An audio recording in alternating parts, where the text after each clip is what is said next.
Hak, cangkemnya dibuka yang lebar. Loh bukan, ini apa ini?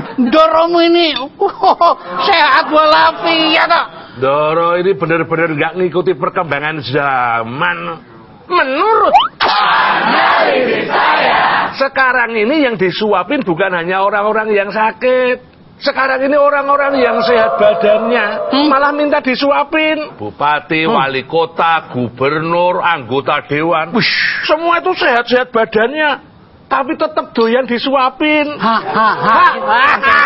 Waduh. Bahkan minggu lalu itu ketahuan ketua MK Mahkamah Konstitusi juga disuapin. Ayo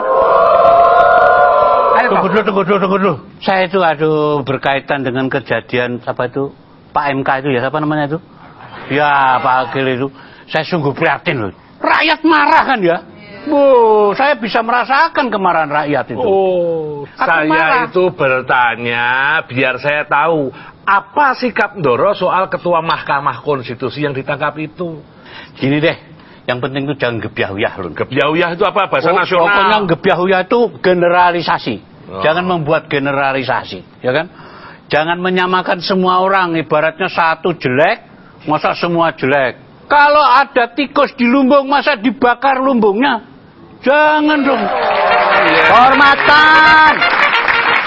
Halo, ada yang mau beli kehormatan? Loh, ini tikus dari mana lagi nih? Doro, mau beli kehormatan nggak Doro? Ini kehormatan lagi diskon Doro. Saya ini bisa separuh harga. Doro beli satu kehormatan dapat hadiah mie rebus. Urusan kamu ini, urusan kamu. Lihat Doro, beli harga diri, pokoknya buy one get one free. Kasihan Doro. Sampai dia menjual kehormatan. Mana kehormatannya? Jangan coba-coba mengintip kehormatan saya. Ya. Kalau nggak ada kehormatan, kejujuran ada nggak? Wah, itu dia. Kalau kejujuran nggak ada, Mas. Susah sekarang nyari orang jujur. Bener. Waduh. Baru saya ngomongin, kebetulan baru saya ngusir bersama terhormat ini. Iya, Bu. Ya. Kenal kan? Waduh. Ibu Khofifah Indar Parawangsa. Monggo. Mumpung Bu Khofifah datang ini ya. Bagaimana sih pendapat Ibu ya tentang tertangkapnya ketua MK? Loh, karena kan Bu Khofifah ini kan mengajukan gugatan kepada MK masalah kekalahan beliau di mana? Jawa Timur. Jadi gimana Bu kira-kira? Sebetulnya di negeri ini memang keadilan mahal. Jangan berharap keadilan tegak dengan sendirinya, dan keadilan memang harus ditegakkan.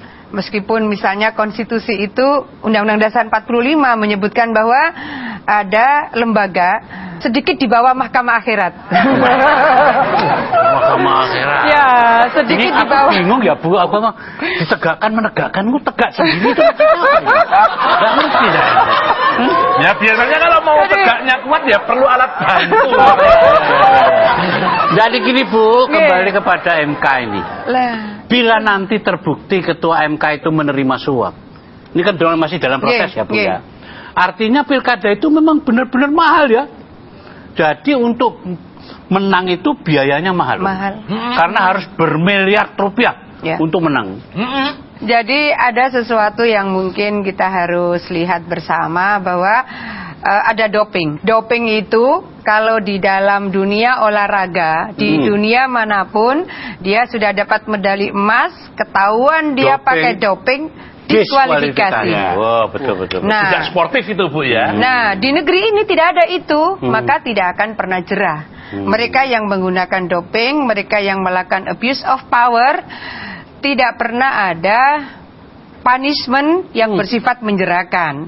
Kalau misalnya kemudian punishment-nya itu hanya pemilihan ulang, dia sudah curang, tidak akan pernah jerah, dia akan mengulangi lagi, dia akan mengulangi lagi. Maka yang kita sampaikan kepada MK, kalau 5 tahun lalu kita mengintroduce kepada MK, kebetulan Jawa Timur itu Pilgub pertama di MK waktu itu.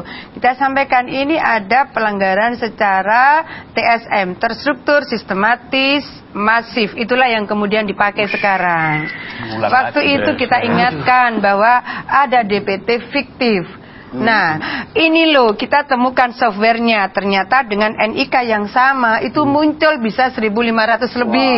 Dan kalau diklik di TPS mana itu muncul. Itu 5 tahun lalu. Sekarang kita ingin mengingatkan kepada publik di negeri ini. Ada doping. Doping itu dari mana? Dari APBD. Dan itu sangat mungkin dilakukan di kabupaten-kabupaten, kota, dan gubernur provinsi yang lain. Kalau ini ada perda, katakan ini misalnya ada perda gelondongan begini, lalu tiba-tiba kemudian dicuel lah ini. Perdanya dicuel dalam pergub, peraturan gubernur.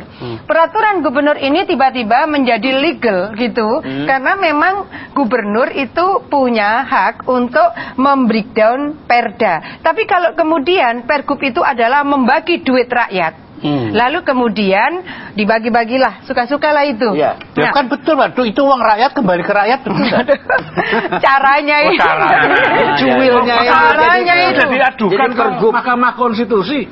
Nah, itulah persoalannya. Tidak ada satupun fakta, bukti, bahkan ahli yang kita sampaikan di dalam persidangan MK, tidak satu pun dijadikan pertimbangan putusan. Jadi kecurangan itu tidak digubris. Jadi saya tuh mikir, wah kalau kemudian pilkada itu sebegini mahalnya, menghabiskan sangat banyak energi masyarakat, ujung-ujungnya seperti ini. Buat apa? Jadi Gimana? sudah saatnya kita mikirin teko-teko ini nih. Apa tuh? Iya, masalah biaya tadi, ngomong-ngomong soal biaya. Tadi Doro sebut miliaran. Lah memang ini kan memang ada yang mengatakan kalau misalkan ibarat pil. Pilkada itu adalah jenis pil yang paling mahal. Kenapa? Beda dengan pil KB. Hah? Loh, Bedanya gimana? begini, kalau pilkada itu kalau jadi langsung lupa. Oh benar-benar. Setelah jadi lupa. Kalau pil KB? Kalau pil KB, ya kalau lupa langsung jadi. Tapi jangan lupa. Apa? Menurut kadang kita itu memang membutuhkan pil untuk memperkuat stamina. Contohnya hakim. Hakim itu kan harus kuat, harus menegakkan hukum. Makanya hakim itu harus orang-orang yang strong leader, biar tegak dan perkasa.